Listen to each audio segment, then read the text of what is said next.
I just love going to the tropics here in Dayton.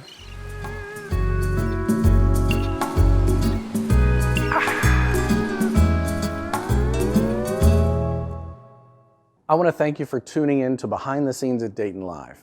Sharing special details of our gorgeous buildings is something I love to do, and we appreciate all of your support. If you've enjoyed these videos, consider donating to Dayton Live. You can find out more at daytonlive.org. Now, we get a lot of questions about a special design feature here in the Benjamin and Marion Schuster Performing Arts Center. The Palm Grove. Why are they here? Are those trees real? Are they alive? What about the small ones over there? Well, I'm going to answer all those questions and more, but first, let me set the stage. It all began because Cesar Pelli, the internationally renowned architect who was hired to design the Schuster Center, wanted audiences to feel transported to someplace exotic when they entered the building.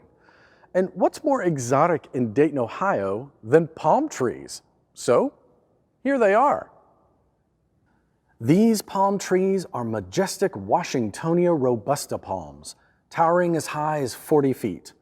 Also known as the Mexican fan palm, they're the most common ornamental palm planted in the United States. The three smaller trees are called Adonidia palms. But as you can imagine, there's a story about them. But first, we need to understand that Mr. Pelli wanted the entire winter garden to feel magical, not just the palm grove. Design decisions were made about the natural wood on the walls, the turquoise-colored paint for the trusses, the windows and glass, and finally, the palm trees. This combination creates an exotic, magical feeling when you enter the building. Now, imagine having to figure out how to build this huge project. Well, the team that was assembled to build the Schuster Center had to figure out what happens when, and then what happens next, and then next, and then next. Well, you get the picture. Before any of the palm trees could be installed, the floor needed to be installed. These floor tiles are cashmere travertine and the color reminiscent of beach sand. But the story of how they arrived in Dayton is quite the tale. Originally, the design team identified a quarry in Italy to produce the floor tiles and have them shipped to Dayton from overseas. But due to time, budgets, and other constraints, an alternate quarry needed to be found. And one was located in Mexico with similar stone. However, that quarry's stone saw was unable to cut the floor tiles precisely to fit together for the floor. So, another quarry needed to be found. After several weeks, a quarry was found in Idaho, and they cut the stone precisely to the specs we needed. Just locating these quarries pushed the floor installation back months. Then, just when things looked like they were back on track, a delivery from Idaho only included half the tiles we needed.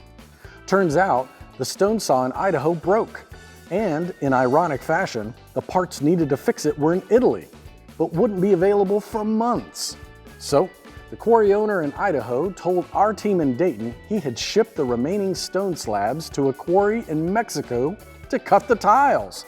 Yes, that quarry. After a couple of weeks trying to track down the trucks from Idaho, they arrived in Dayton with the remaining floor tiles. Turns out, they were shipped to West Virginia, where a new stone saw was able to cut the remaining slabs into floor tiles for us, and not to Mexico. The palm tree installation was originally scheduled for spring of 2002, but because of all of the delays with the floor tiles, it was January of 2003 before the trees found their way into their floor wells. Unfortunately, the trees arrived several weeks earlier in December and had to be stored in the Schuster Center loading bay. That January was incredibly cold and damaged the tall palm trees. Despite being transplanted as quickly as possible into their floor bays in the winter garden, the tall trees did not survive. Luckily, these shorter trees survived and are still growing. It became clear that even had the tall trees survived, an alternative to a live growing tree was going to be needed. I mean, with all this glass and sunlight, you can imagine these trees growing all the way to the ceiling. So, the old trees were removed in July of 2003 and replaced with preserved palm trees. So, To answer some of those questions, the theater architect created the palm grove in order to transport audiences to someplace exotic, someplace tropical. All these trees are real, and the small trees are still growing. All the trees are from a tree farm in Florida, and no, these tall trees are not alive, they are preserved. So, the next time you are here in the Winter Garden in the Schuster Center, you can impress your friends and family with your palm tree knowledge. Want to learn a little bit more? Well, I wouldn't let you go without one more little tidbit about palm trees in the theater. Well, if you're a fan of architecture, you've probably heard of the motif called a palmette. Well, a palmette is a decorative art piece that resembles the fan shape of a palm leaf. The use of this image dates all the way back to the Egyptians and can be found throughout time in many cultures.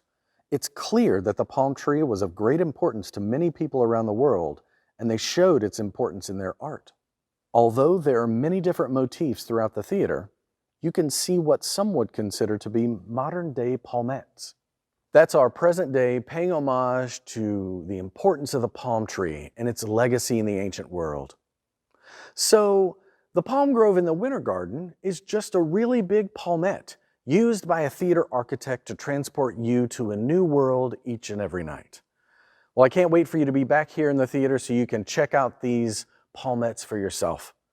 Thanks for joining me for this episode of Behind the Scenes at Dayton Live. I'll see you next time.